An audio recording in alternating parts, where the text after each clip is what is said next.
अस्सलाम वालेकुम स्टूडेंट्स। तो ये हमारा दूसरा लेक्चर है कम्प्लीमेंट प्रोटीन्स का।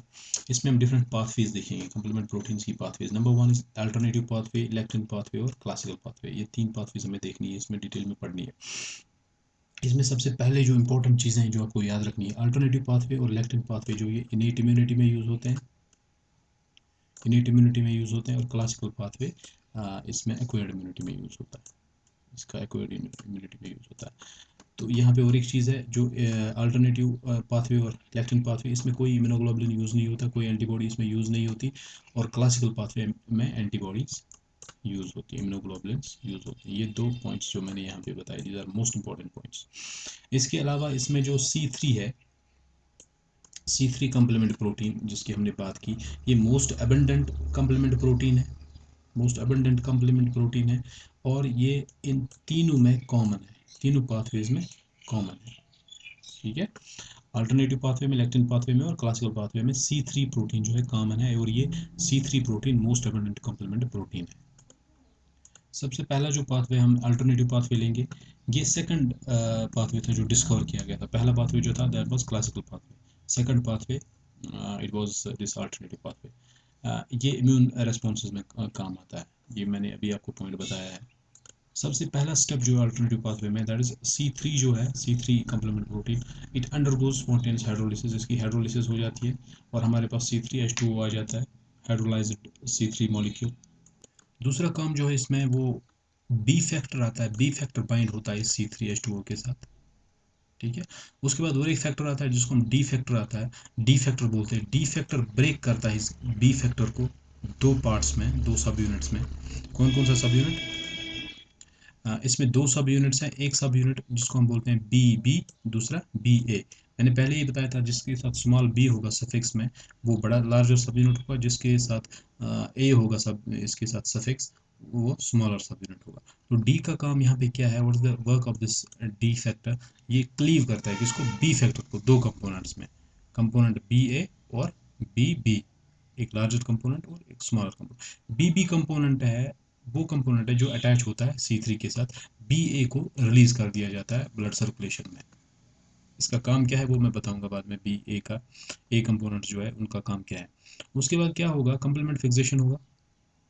मतलब जो जब एंडोटॉक्सिन ने ये रिलीज़ किया है, एंडोटॉक्सिन ने ये, यहाँ पे हाइड्रोलिसिस क्यों हुई इसकी? क्योंकि जो इन्फेक्शन हुई है, पैथोजन आया है बॉडी में, सेल में, उसने कोई एंडोटॉक्सिन रिलीज़ किया होगा या लेप्टोपॉलीसेकेराइड जो भी इसने रिलीज़ किया होगा, उसकी वजह से इस C3 की एक्टिवेशन होने लगी, ये C3 हाइड्रोलाइज हो गए। ठीक है, उसके बाद ये वाले प्रोसेसेस हो गए।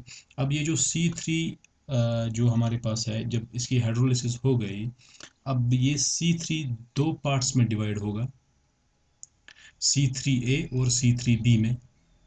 C3A जो है उसको रिलीज कर दिया जाएगा ब्लड सर्कुलेशन में, और C3B कंपोनेंट जो है वो इस पैथोजन की प्लाज्मा मेम्ब्रेन पे बाइंड हो जाएगा। ठीक है, वो पैथोजन की प्लाज्मा मेम्ब्रेन पे जब बाइंड हो गया C3B, तो यहाँ पे कम्प्लेक्स बनेगा हमारे पास, that is C3B, C3 convertase जिसको हम बोलते हैं। ये पूरा कम्प्लेक्स C3BB, C3 और BB कम्प्लेक्स बन गया हमारे पास। इसको हम सिंपली बोल सकते हैं C3 and capital B small B. This is called C3 convertase, इसको C3 कन्वर्टेज बोलते हैं। मतलब ये C3 को कन्वर्ट करेगा आगे, C3 का ब्रेक डाउन करेगा। अब ये जो C3 कन्वर्टेज हमारे पास आया, ये इस C3 प्रोटीन को लेता है और इसका ब्रेक डाउन करता है। बहुत सारे इसमें, बहुत सारे सर्कुलेशन में होते हैं यहाँ पे C3 प्रोटीन्स, तो इनका ये ब्रेक डाउन करता है, C3B C3A, C3B C3A। दो कंपोनेंट्स, एक लार्ज कंपोनेंट है C3B, दूसरा स्मॉल कंपोनेंट है C3A। इन दो को ये, इस C3 मॉलिक्यूल को ये इन दो में कन्वर्ट कर देता है, बहुत सारे C3 मॉलिक्यूल्स को। उसके बाद क्या होता है, जो हमारे पास ये C3B था, ये माइक्रोबियल सरफेस पे अटैच था, इसके साथ ये BB भी अटैच हो जाता है। BB जब जब अटैच हो गया, तो ये जो पूरा कम्प्लेक्स बना यहाँ पे C3B BB, हमने वहाँ पे बात की थी C3BB की, पहले C3BB, that was C3 convertase. अब यहाँ पे जो हमारे पास आया C3BBB, ये वाला कम्प्लेक्स C3B बी यानी कि C3 का लार्जर कंपोनेंट और बी का लार्जर कंपोनेंट दोनों मिले आपस में और यहाँ पे बाइंड हो गए। इसको हम अल्टरनेटिव कन्वर्टेज बोलते हैं, C3 कन्वर्टेज। ये मतलब सी थ्री को अब और कन्वर्ट करेगा, this is called alternative C3 convertase. ये आपको याद रखना है।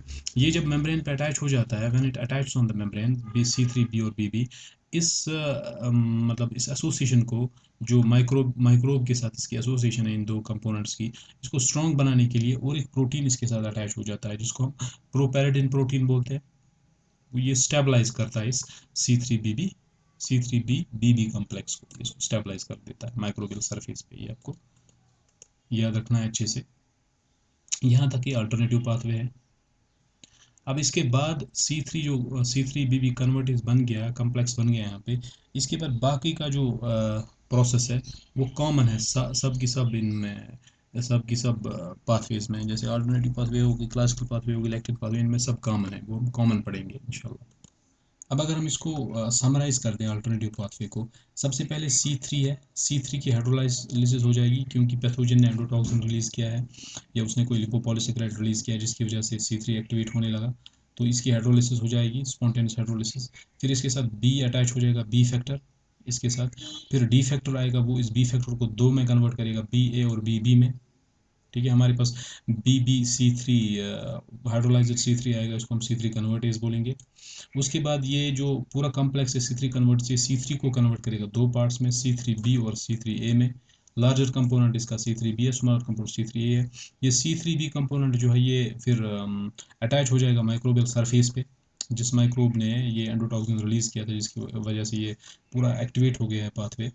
तो माइक्रोबियल सरफेस पे C3b अटैच होगा, उसके बाद बी कंपोनेंट आएगा इसका, वो भी अटैच हो जाएगा। और इस बी को फिर से डी फैक्टर आएगा, वो उसको डिवाइड करेगा BB और BA में। BB जो है इसका, वो इसके साथ अटैच हो जाएगा, C3b BB हो गया यहाँ पे। ठीक है, this is called an alternative convertase, इसको हम अल्टरनेटिव कन्वर्टेज बोलते हैं C3BB को। इसके बाद इस एसोसिएशन को मजबूत बनाने के लिए, स्ट्रॉन्ग बनाने के लिए और एक प्रोटीन आएगा और वो इसके साथ अटैच हो जाएगा इस पूरे कॉम्प्लेक्स के साथ। तो यहाँ पे ये अल्टरनेटिव पाथवे कंप्लीट नहीं होती है, ख़त्म नहीं होती है। अब आगे जो इसमें स्टेप्स है वो कॉमन है तीनों पाथवेज में, वो हमें देखना है इंशाल्लाह। उसके बाद जो दूसरी pathway, that is lectin pathway. Lectins क्या है? These are soluble proteins, lectins are soluble proteins.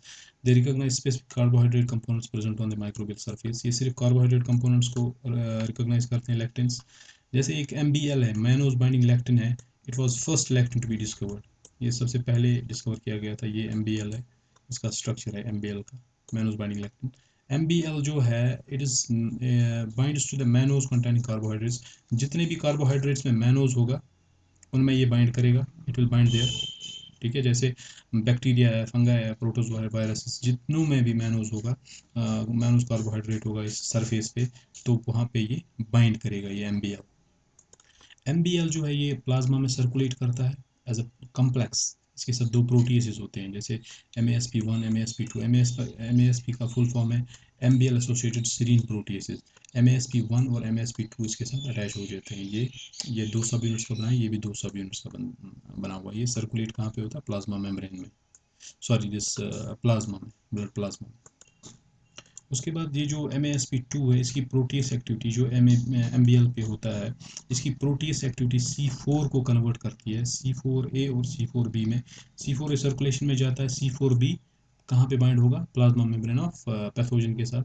उसके बाद ये यहाँ पे भी MSP2, यहाँ पे भी C4b पे भी एक्ट करता है, और नहीं सॉरी दिस C2 पे एक्ट करता है। C2 को ये कन्वर्ट करता है C2b और C2a में। यहाँ पे मैंने आपको बताया था, यहाँ दिस इज़ एन एक्सेप्शन, यहाँ पे C2a जो होता है लार्जर कंपोनेंट होता है, वही C4b के साथ बाइंड होगा जब ये प्लाज्मा मेम्ब्रेन के साथ बाइंड होगा। यहाँ पे C2b अटैच नहीं होता, C2a अटैच होता है। तो ये हमारे पास एक कम्प्लेक्स बनाएगा, C4b C2a कम्प्लेक्स बनेगा, इसको हम C3 कन्वर्टेज बोलेंगे। इस प्रोसेस, इस लेक्टिन पाथवे में हम इसको C3 कन्वर्टेज बोलते हैं। उसमें C3 कन्वर्टेज C3b BB को बोलते हैं, इसमें C3 कन्वर्टेज C4b C2a को बोलते हैं। ये चीज़ आपको याद रखना है। और इसके आगे जो इसमें स्टेप्स है वो कॉमन है, जो हम लास्ट में पढ़ेंगे। इसके बाद इसका तीसरा लेक्चर हम इंशाल्लाह जल्दी करेंगे। Thank you.